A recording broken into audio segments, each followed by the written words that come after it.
Apa sih Anda melihat Indonesia dalam menjaga hubungan bilateral maupun multilateral? Untuk saat ini posisi Indonesia dalam menjaga supply chain ini benar-benar penting ya. Mengingat tahun ini terjadi krisis energi yang menguntungkan Indonesia. Tapi Indonesia tidak boleh diam di tempat selamanya. Saya rasa keputusan Jokowi untuk tidak menyetujui perjanjian di G20 adalah keputusan tepat. Jokowi sudah memberi sinyal bahwa kita tidak akan selamanya mengekspor barang mentah. Dan itu saya rasa adalah sebuah keputusan yang sangat tepat. Oke, jadi Anda melihat bahwa keputusannya cukup tepat ya Mas Ferry. Nah kalau kita lihat juga saat ini kan sebetulnya pandemi masih berlangsung. Nah Indonesia ini kan juga tetap aktif ya dalam berbagai forum internasional, diantaranya ada KTT ASEAN, kemudian forum G20, ada juga Dubai Expo hingga KTT COP26. Nah di antara berbagai forum internasional yang dihadiri oleh Indonesia, menurut Anda kepentingan apa sih yang menjadi sebuah fokus dari kepentingan Indonesia dan kira-kira yang mana nih yang kira-kira akan menjadi fokus di tahun 2022? Kalau terkait prioritas saya rasa sebenarnya tiga-tiganya bisa dijalankan secara bersamaan, bisa dijadikan prioritas utama. Tapi kalau memang harus dipilih mana yang sangat penting, saya rasa hasil dari KTT ASEAN dan COP26 yang paling utama.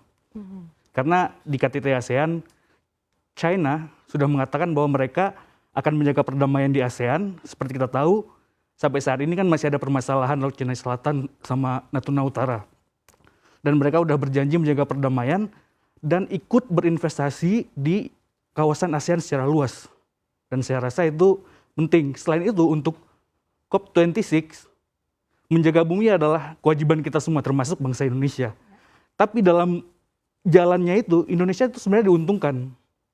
Karena ketika menuju transisi energi bersih, Indonesia yang memiliki banyak cadangan tambang, khususnya yang digunakan untuk energi bersih seperti nikel, tembaga, aluminium, dan itu akan bermanfaat kepada kita secara jangka panjang, begitu Mbak. Oke, Mas Ferry, pada saat pertemuan G20 sebetulnya ada juga poin yang menarik juga nih terkait dengan kerjasama supply chain yang turut meminta negara-negara berpartisipasi dalam ekspor produk tambang. Tapi di satu sisi Indonesia ini kan berkomitmen untuk menggencarkan industri hilirisasi produk-produk tambang gitu, sehingga yang selama ini kita ekspornya dalam bentuk mentah nantinya ini bisa dijadikan ada nilai tambah atau added value. Nah sebetulnya seperti apa sih Anda melihat sikap Indonesia terkait dengan kerjasama di G20 ini?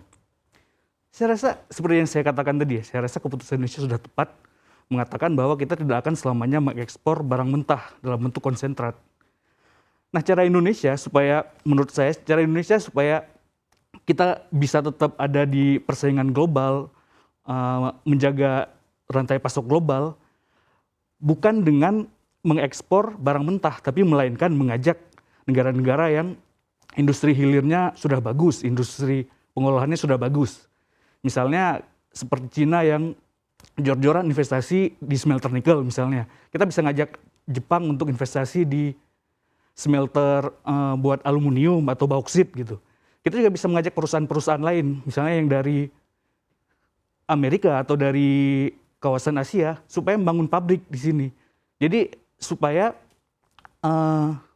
rantai pasoknya itu nggak terlalu jauh, kita udah punya bahan tambang di sini, kita punya smelter, kita punya pabrik. Nah sebenarnya dalam negeri ini industri hilir kita belum matang. Nah kita harapkan negara-negara luar itu mau membantu bikin pabrik di sini, mereka mendapat keuntungan karena labor cost kita kan masih relatif rendah ya. Dan jadi mereka nggak perlu panjang-panjang perpanjangan rantai pasok, bisa di Indonesia, mereka untung, kita untung gitu. Oke, tapi kalau misalkan melihat kondisi saat ini, jika Indonesia menahan ekspor gitu, khususnya barang-barang mentah ke luar negeri, apakah nanti kemungkinan ada potensi lonjakan harga komoditas, mengingat saat ini kan sedang krisis energi juga secara global? Ya, kemungkinan bakal ada lonjakan harga. Kita tidak ingin kejadian terulang seperti tahun 2014 ya, ketika pertama kali larangan ekspor nikel. Nah saat itu ketika ekspor nikel 2014 itu, ketika dilarang di Indonesia, harga nikel dunia itu naik sampai 50%. Dan yang diuntungkan adalah Filipina. Jadi karena produksi kita nggak ada, yang kebutuhan tetap, pasokannya dikit, semua negara itu pada pindah minta dari Filipina, mereka yang dapat keuntungan karena kita nggak ekspor. Nah tapi harapannya ini kali ini tuh kita berharap berbeda ya, supaya kita udah punya smelter yang bagus, mudah-mudahan ditopang sama industri hilir yang oke.